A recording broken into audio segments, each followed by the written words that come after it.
नमस्कार दोस्तों, स्वागत है आप सभी का हमारे YouTube चैनल गार्गी क्लासेस पर। मैं प्रशांत कुमार शर्मा और आज हम 26 जुलाई 2020 के द हिंदू, PIB और द इंडियन एक्सप्रेस जैसे भारत के प्रमुख समाचार पत्रों में प्रकाशित होने वाले समाचारों और मुद्दों पर आधारित करंट अफेयर्स के टॉपिक्स पर विस्तृत चर्चा करेंगे। और इस क्लास में हमने प्रमुख राष्ट्रीय और अंतर्राष्ट्रीय विषयों को सम्मिलित किया है, जो कि आपके लिए आगे आने वाली एग्ज़ाम्स की दृष्टि से काफ़ी महत्वपूर्ण और सहायक उपयोगी सिद्ध हो सकते हैं। तो इसलिए हम क्लास का फर्स्ट टॉपिक स्टार्ट करते हैं। तो इसका पहला टॉपिक है largest solar power plant of Indian navy, यानी भारतीय नौसेना का सबसे बड़ा सोलर पावर प्लांट। हाल ही में भारतीय नौसेना अकादमी एझिमाला में 3 मेगावाट के सौर ऊर्जा संयंत्र की शुरुआत की गई है, जो कि भारत की नौसेना का सबसे बड़ा सोलर एनर्जी प्लांट है। यह वर्ष 2022 तक 100 गीगावाट सौर ऊर्जा लक्ष्य प्राप्त करने से संबंधित भारत सरकार के नेशनल सोलर मिशन पहल के अनुरूप निर्मित किया गया है। और अब हम बात करते हैं इसके अनुमानित जीवन काल की। तो इसका अनुमानित जीवन काल 25 वर्ष आंका गया है, अर्थात यह लगभग 25 वर्ष तक कार्य करेगा। और इस संयंत्र के लिए जो सभी उपकरण हैं उनकी आपूर्ति स्थानीय स्तर पर की गई है, जिसमें नवीनतम तकनीक पर आधारित 9180 अत्यधिक कुशल मोनोक्रिस्टलाइन सोलर पैनल इसके अंदर लगाए गए हैं। मोनोक्रिस्टलाइन सोलर पैनल के बारे में बात करते हैं और इसके अलावा हम बात करेंगे इस चैप्टर में पॉलीक्रिस्टलाइन सोलर पैनल्स के बारे में। तो पहले हम मोनोक्रिस्टलाइन को जान लेते हैं। तो मोनोक्रिस्टलाइन, जिसे एकल क्रिस्टलीय सिलिकॉन सोलर पैनल भी कहा जाता है, अपने बाहरी काले रंग के कारण आसानी से पहचाने जाने योग्य होते हैं। अर्थात इनका जो बाहरी रंग होता है वो काला होता है, जिससे इन्हें आसानी से पहचाना जा सकता है। ये बेलनाकार सिलिकॉन सिल्लियों अर्थात सिलिंड्रिकल सिलिकॉन इनगोट से बने होते हैं, जिन्हें वेफर्स के रूप में काटा जाता है। और ये उच्च दक्षता वाले होते हैं। और इनकी एक मुख्य विशेषता क्या है? तो इनकी विशेषता ये है कि सूर्य की विकिरणों को बेहतर ढंग से प्रबंधित करने की क्षमता रखते हैं। दूसरे प्रकार के जो सोलर पैनल होते हैं वे पॉलीक्रिस्टलाइन सोलर पैनल होते हैं, जिन्हें बहुक्रिस्टलीय सोलर पैनल के रूप में भी जाना जाता है। मोनोक्रिस्टलाइन के विपरीत इनके निर्माण के लिए पिघला हुआ सिलिकॉन एक वर्गाकार आकार में ढाला जाता है और फिर इसे ठंडा करके पॉलीक्रिस्टलाइन आकार बनाते हुए चौकोर वेफर्स के रूप में से काटा जाता है। इस प्रकार से पॉलीक्रिस्टलाइन सोलर पैनल्स निर्मित किए जाते हैं। इस सौर ऊर्जा परियोजना को केरल राज्य इलेक्ट्रॉनिक्स विकास कॉरपोरेशन लिमिटेड यानी कैट्रॉन के द्वारा निष्पादित किया गया है। अब इसका महत्व क्या है? तो यह जो सौर ऊर्जा संयंत्र है, परियोजना है, वह भारत की नौसेना स्टेशन एझिमाला की कार्बन फुटप्रिंट को कम करने में मदद करेगी। कार्बन फुटप्रिंट से तात्पर्य है कि कार्बन के उत्सर्जन की मात्रा, यानी जो ग्रीन हाउस गैसें हैं उनके उत्सर्जन की मात्रा को कम करेगी। और यह भारतीय नौसेना अकादमी के द्वारा स्वच्छ एवं हरित वातावरण की दिशा में की गई विभिन्न पहलों में से एक है। इस संयंत्र से उत्पादित अतिरिक्त बिजली को केरल राज्य विद्युत बोर्ड के इलेक्ट्रिसिटी ग्रिड के अंदर भेज दिया जाएगा। नेक्स्ट टॉपिक है परिचालन मार्ग। भारत सरकार के पोत परिवहन मंत्रालय यानी मिनिस्ट्री ऑफ शिपिंग ने भारतीय क्षेत्र के अंतर्गत आने वाले दक्षिण पश्चिमी समुद्री क्षेत्र के अंदर व्यापारिक जहाज़ों और मछली पकड़ने वाले जहाज़ों के परिचालन मार्गों को अलग कर दिया है। अर्थात इन दोनों के व्यापारिक जहाज़ों और मछली पकड़ने वाले जहाज़ों के जो मार्ग हैं उनको अलग अलग कर दिया गया है, निर्धारित कर दिया गया है। पोत परिवहन मंत्रालय ने सुरक्षा और नेविगेशन की दक्षता को ध्यान में रखते हुए यह निर्णय लिया है। इन नए मार्गों से संबंधित नियम 1 अगस्त 2020 से लागू होंगे। भारत सरकार ने जो यह निर्णय है वह जहाज़ों के टकराव की घटनाओं को कम करने के लिए लिया है, क्योंकि जैसे कि ये जो मार्ग था, पहले जो समुद्री मार्ग थे उन पर दोनों प्रकार के व्यापारिक और मछली पकड़ने वाले जहाज़ इस मार्ग पर चलते थे। और अब उनके मार्गों को अलग कर दिया, जिससे इनके टकराने की घटनाएं कम होंगी। और साथ ही समुद्री पर्यावरण के संरक्षण को बढ़ावा देने के साथ साथ समुद्री यातायात के आसान परिचालन को सुनिश्चित किया जा सकेगा। ध्यान देने की बात है कि भारत सरकार भारतीय समुद्री क्षेत्र में आसान नेविगेशन सुनिश्चित करने पर जोर दे रही है। उल्लेखनीय है कि देश के दक्षिण पश्चिमी तट पर अरब सागर से होकर कई व्यापारिक जहाज गुजरते हैं और उसी क्षेत्र में मछली पकड़ने वाले जहाज भी परिचालन करते हैं। यह क्षेत्र व्यस्त मार्गों में से एक है जो व्यापारिक जहाज़ों और मछली पकड़ने वाले जहाज़ों के टकराने की दुर्घटनाओं का कारण बनता है और इसी वजह से यह पहल शुरू की गई है। नेक्स्ट टॉपिक है कृष्णापट्टनम पोर्ट कंपनी लिमिटेड। हाल ही में भारतीय प्रतिस्पर्धा आयोग यानी competition commission of India CCI ने Adani ports and special economic zone limited के द्वारा कृष्णापट्टनम पोर्ट कंपनी लिमिटेड के अधिग्रहण को मंजूरी दे दी है, अर्थात इसका अधिग्रहण कर लिया गया है। आप इस मैप के अंदर इसकी स्थिति को देख सकते हैं। यह आंध्र प्रदेश राज्य के अंदर स्थित है, विशाखापट्टनम के दक्षिण की ओर यह कृष्णापट्टनम, ये आप देख पा रहे हैं ये जो आप देख पा रहे हैं कृष्णापट्टनम पोर्ट है। तो अब इसके प्रमुख बिंदुओं की बात करें तो प्रस्तावित संयोजन में Adani ports and special economic zone limited, जिसे अडानी पोर्ट के नाम से भी जानता है, इसके द्वारा कृष्णापट्टनम पोर्ट कंपनी लिमिटेड में इक्विटी शेयर होल्डिंग के साथ प्रबंधन नियंत्रण के अधिग्रहण की परिकल्पना भी की गई है। अब हम जानकारी प्राप्त करते हैं Adani ports and special economic zone limited यानी अडानी पोर्ट्स के बारे में। यह भारत की सबसे बड़ी निजी मल्टी पोर्ट ऑपरेटर है। Adani ports integrated port infrastructure service प्रदाता है जो वर्तमान में 6 तटीय राज्यों के अंदर 10 घरेलू बंदरगाहों पर मौजूद हैं और ये 6 तटीय राज्य हैं गुजरात, गोवा, केरल, आंध्र प्रदेश, तमिलनाडु और ओडिशा। तो इन 6 राज्यों के अंदर यह कार्य कर रही है। यह अधिग्रहणकर्ता लॉजिस्टिक चेन यानी जहाज़ों के प्रबंधन से लेकर जहाज़ों के ठहरने का स्थान, जहाज़ के संचालन, कर्षण, लंगर डालने की जगह, सामानों के रखरखाव, आंतरिक परिवहन, भंडारण, संचालन, प्रोसेसिंग और सड़क या रेल के द्वारा अंतिम निकासी का प्रबंधन करने वाला कार्य करती है। कृष्णापट्टनम पोर्ट कंपनी लिमिटेड की बात करें तो यह पोर्ट, जिसे KPCL के नाम से भी जाना जाता है, आंध्र प्रदेश के नेल्लोर जिले के अंदर स्थित भारत के पूर्वी तट पर एक निजी तौर पर विकसित किया गया डीप वाटर पोर्ट है और यह चेन्नई पोर्ट के उत्तर में 190 किलोमीटर और नेल्लोर शहर से 18 किलोमीटर पूर्व में स्थित है। और इसकी आगे जानकारी प्राप्त करते हैं तो जो कृष्णापट्टनम कंपनी लिमिटेड आंध्र प्रदेश के कृष्णापट्टनम में गहरे जल के बंदरगाहों को विकसित करने और संचालित करने का कार्य कर रही है। KPCL का आंध्र प्रदेश सरकार के साथ वाणिज्यिक संचालन शुरू होने की तारीख से 30 वर्ष की अवधि के लिए बिल्ड, ऑपरेशन, शेयर और ट्रांसफ़र के आधार पर रियायती समझौता किया गया है। उल्लेखनीय है कि कृष्णापट्टनम बंदरगाह ऐतिहासिक रूप से भी विजयनगर साम्राज्य से संबंधित है और इस बंदरगाह का महत्व इसलिए बढ़ जाता है क्योंकि कृष्णदेवराय के शासनकाल में इसका महत्व ज़्यादा हो गया था। इस वजह से इस का नाम कृष्णापट्टनम रखा गया है। नेक्स्ट टॉपिक, उन्नत भारत अभियान। जनजातीय मामलों के मंत्रालय के तहत संचालित ट्राइफेड ने उन्नत भारत अभियान को लागू करने के लिए IIT दिल्ली के साथ में एक समझौते पर हस्ताक्षर किए हैं। कई संस्थानों के 2600 से अधिक शोध कार्यों को प्राप्त करने के लिए ट्राइफेड के वनधन कार्यक्रम के तहत काम करने वाले आदिवासी उद्यमियों के लिए समझौते पर हस्ताक्षर किए गए, जो कि उन्नत भारत अभियान का ही एक हिस्सा बताया जाता है। नए समझौतों के साथ माइनर फॉरेस्ट प्रोड्यूस के अंदर लगे हुए जो आदिवासी हैं, वो वन निवासी, नई प्रसंस्करण प्रौद्योगिकियों अर्थात प्रोसेसिंग टेक्नोलॉजीज़, इसके अलावा mentorship, transformer digital system, product innovation और हैंड होल्डिंग तक पहुंच सकेंगे। अब हम बात करते हैं विभा आंदोलन के बारे में।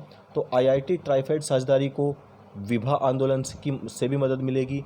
विभा विज्ञान भारतीय आंदोलन है। यह आंदोलन भारत में विज्ञान और प्रौद्योगिकी के महत्वपूर्ण विकास के बारे में जागरूकता प्रदान करता है और यह वनधन योजना को मजबूत करने के लिए फोकस के साथ अभिसरण करने के लिए विभिन्न स्टेक होल्डर्स तक पहुंचेगा।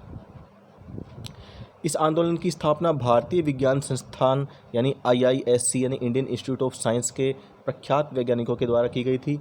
उन्नत भारत अभियान के बारे में जानते हैं तो उन्नत भारत अभियान मानव संसाधन विकास मंत्रालय का एक प्रमुख कार्यक्रम है और इस कार्यक्रम का उद्देश्य उच्च शिक्षण संस्थानों को कम से कम 5 गांवों से जोड़ना है, अर्थात 5 ऐसे गांवों से जोड़ना जो कि उच्च शिक्षण संस्थानों के अंदर जाकर के शिक्षण प्राप्त कर सके वहाँ के लोग। अपने ज्ञान के आधार का उपयोग करने वाले संस्थान इन ग्राम समुदायों के सामाजिक और आर्थिक बेहतरी में योगदान करेंगे और 2474 संस्थानों के द्वारा अब तक 13,702 गाँवों को गोद लिया गया है। यह था उन्नत भारत अभियान। अब अगला टॉपिक है हमारा, नासा ब्रह्मांड का अध्ययन करने के लिए एस्ट्रोस मिशन लॉन्च करेगा। नासा दिसंबर 2023 के अंदर अंटार्कटिका से एस्ट्रोस मिशन लॉन्च करेगा और यह मिशन 3 सप्ताह तक महाद्वीप के ऊपर वायु धाराओं का अध्ययन करेगा, अर्थात 3 हफ्ते के लिए यह एक्टिवेट रहेगा। एस्ट्रोस मिशन स्ट्रेटोस्फीयर में एक फुटबॉल स्टेडियम के आकार का गुब्बारा भेजेगा, जिसको आप इस चित्र के अंदर देख सकते हैं। इस प्रकार का कोई एक गुब्बारा होगा जिसे स्ट्रेटोस्फीयर में भेजा जाएगा अंटार्कटिका महाद्वीप से ऊपर। यह गुब्बारा पृथ्वी से अदृश्य प्रकाश की तरंग दैर्ध्य का निरीक्षण करेगा। गुब्बारे में एक टेलीस्कोप, इसके अलावा उप प्रणालियाँ, विज्ञान उपकरण, इलेक्ट्रॉनिक प्रणाली और शीतलन प्रणाली होंगी। इस बैलून को हीलियम के द्वारा फुलाया जाएगा, यानी हीलियम गैस इसमें भरी जाएगी और सुपर कंडक्टिंग डिटेक्टर्स को ठंडा रखने के लिए -268.5 डिग्री सेल्सियस पर इसका तापमान बनाए रखने के लिए इसमें एक क्रायो कूलर भी इस गुब्बारे के साथ जोड़ा जाएगा। अब हम मिशन के बारे में जानकारी प्राप्त करते हैं। तो यह मिशन विशालकाय सितारों की अनसुलझी पहेलियों और मिल्की वे गैलेक्सी में उनके गठन के बारे में उत्तर प्राप्त करेगा, अर्थात उसके बारे में जानकारी प्राप्त करेगा। पहली बार मिशन 2 विशिष्ट प्रकार के नाइट्रोजन आयनों की उपस्थिति का पता लगाएगा और उसे मैप करेगा। अब एस्ट्रोस क्या है उसके बारे में जानते हैं। तो एस्ट्रोस, जिसका पूरा नाम है astrophysics stratospheric telescope for high spectral resolution observation as submillimetre wavelengths, तो ये इसका पूरा नाम है, यानी इसका फुल फॉर्म है। इस मिशन का संचालन नासा की जेट प्रपल्शन लेबोरेटरी के द्वारा किया जाएगा और नासा के एस्ट्रोस मिशन का उद्देश्य घनत्व, गति और गैस की गति का 3D मैप बनाना है।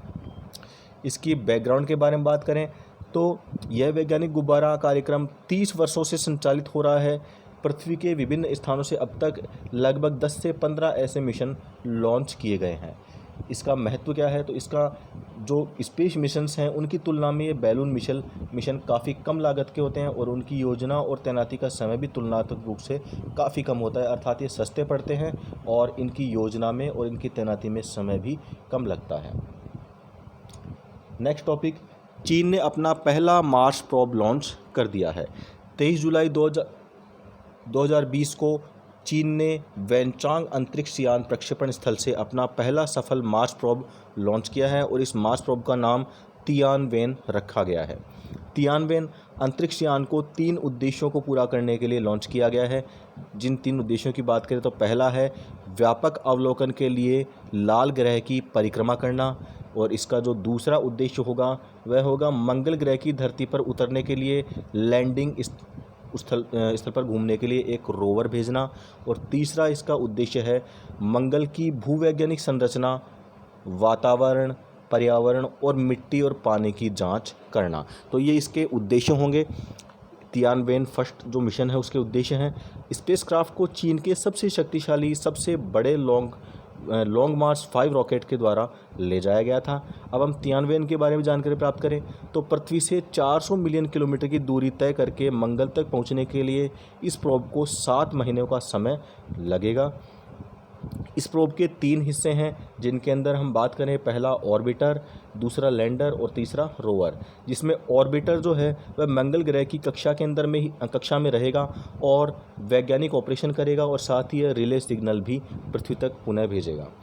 दूसरा लैंडर जो कि इस रोवर को मंगल की सतह पर लैंड कराने के अंदर अपनी भूमिका निभाएगा और तीसरा है रोवर जो कि 6 पहियों वाला और 4 सोलर पैनल वाला एक रोवर है जिसका वज़न लगभग 200 किलोग्राम बताया जाता है और यह जो रोवर है वह मंगल ग्रह पर 3 महीने तक कार्य करेगा। अब हम चीन की पिछली विफलताओं के बारे में बात करते हैं। तो चीन ने 2011 के अंदर मंगल के लिए यिंगहुओ 1 नाम का एक खोजपूर्ण मिशन भेजने की कोशिश की थी। हालांकि मिशन जल्दी विफल हो गया था और ये जो प्रोब थी वह खो गई थी।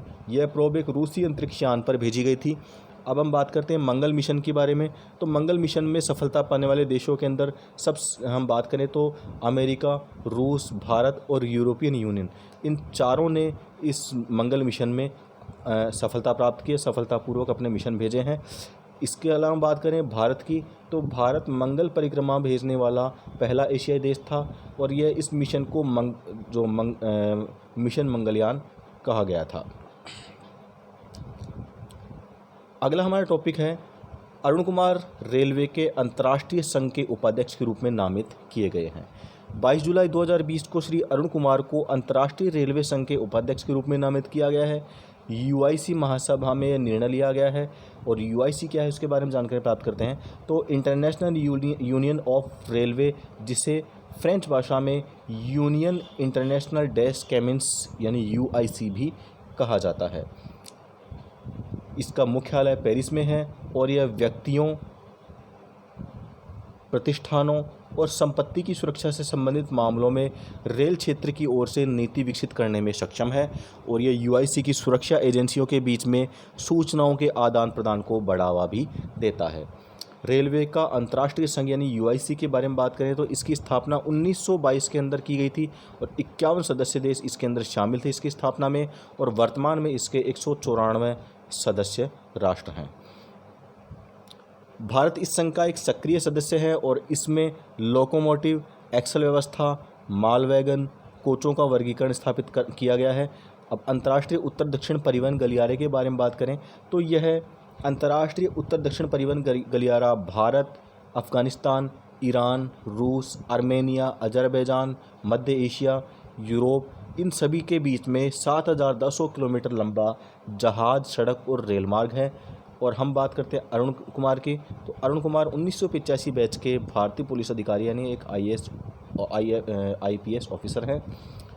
नेक्स्ट टॉपिक है एनासिस सेकंड, दक्षिण कोरिया का पहला सैन्य उपग्रह। दक्षिण कोरिया ने हाल ही में परमाणु हथियार संपन्न उत्तरी कोरिया के खिलाफ अपना बचाव करने के लिए अपना पहला सैन्य उपग्रह लॉन्च किया है और इस उपग्रह को एनासिस सेकंड नाम दिया गया है। दक्षिण कोरिया के एनासिस सेकंड को फाल्कन 9 रॉकेट के अंदर अमेरिका के फ्लोरिडा में केप कैनारवेल एयरफोर्स स्टेशन से लॉन्च किया गया है और इसे लॉन्च करने वाली कंपनी है स्पेस एक्स। ये स्पेस एक्स कंपनी है जिसने इसे लॉन्च किया है। तो उपग्रह को 36,000 किलोमीटर की कक्षा में स्थापित किया जाएगा और ये रॉकेट को कक्षा में पहुंचाने में 2 सप्ताह का समय लेगा। ये रॉकेट इस उपग्रह को कक्षा में पहुंचाने में 2 सप्ताह का समय लेगा। इसके महत्व के बारे में बात करें तो एनासिस सेकंड प्रक्षेपण ने दक्षिण कोरिया को अपना सैन्य संचार उपग्रह बनाने वाला दुनिया का 10वां देश बना दिया है। यह उपग्रह दक्षिण कोरियाई सैन्य स्वतंत्र परिचालन क्षमताओं को बढ़ाने में मदद करेगा और दक्षिण कोरिया ने संयुक्त राज्य अमेरिका के साथ में एक गहरा सुरक्षा संबंध भी साझा किया है। देश और दक्षिण कोरिया के अंदर 28,500 से अधिक अमेरिकी सैनिकों को तैनात किया गया है। अब इस पूरे कार्यक्रम में स्पेस एक्स की क्या भूमिका रही है, तो स्पेस एक्स जो है वह इस रॉकेट को अमेरिका के स्पेस एक्स के द्वारा ही लॉन्च किया गया है। वर्ष 2020 में स्पेस एक्स का यह 12वां प्रक्षेपण है, अर्थात वर्ष 2020 के अंदर यह इससे पहले 11 ऐसे ही प्रक्षेपण कर चुका है। इसके बैकग्राउंड के बारे में जानते हैं तो कोरियाई संघर्ष उत्तर और दक्षिण कोरिया के बीच में द्वितीय विश्व युद्ध से चला हुआ है और द्वितीय विश्व युद्ध के अंत में कोरिया विश्व शक्तियों के द्वारा विभाजित कर दिया गया था और उसके बाद से निरंतर ये संघर्षरत है और इसी संघर्ष को ध्यान में रखते हुए यह परियोजना लॉन्च की गई है दक्षिण कोरिया के द्वारा। अगला हमारा टॉपिक है भारत अमेरिका के द्वारा पासएक्स अभ्यास का आयोजन। 20 जुलाई 2020 को अमेरिकी नौसेना के वाहक यूएसएस निमित्ज ने मध्य पूर्व में भारतीय युद्धपोतों के साथ में युद्ध अभ्यास किया है। आपको बता दें कि यूएसएस निमित्ज जो है वो अमेरिका का एक विमान वाहक पोत है जो कि दुनिया का सबसे बड़ा विमान वाहक पोत माना जाता है। पासएक्स अभ्यास एक ऐसे समय पर किया जा रहा है जबकि भारत और चीन के बीच में सीमा पर तनाव बना हुआ है और यह जो निमित्ज है वह दक्षिण चीन सागर के अंदर अपने रास्ते पर था और अब यह इस नौसैनिक अभ्यास के अंदर भाग ले रहा है। नौसैनिक वाहक ने हाल ही में यूएसएस रोनाल्ड रीगन के साथ में दक्षिण चीन सागर के अंदर आयोजित सैन्य अभ्यास में भाग लिया था, यानी ये यूएसएस निमित्ज ने इस सैन्य अभ्यास में भाग लिया था। अब हम बात करते हैं पासएक्स के बारे में। क्या है पासएक्स?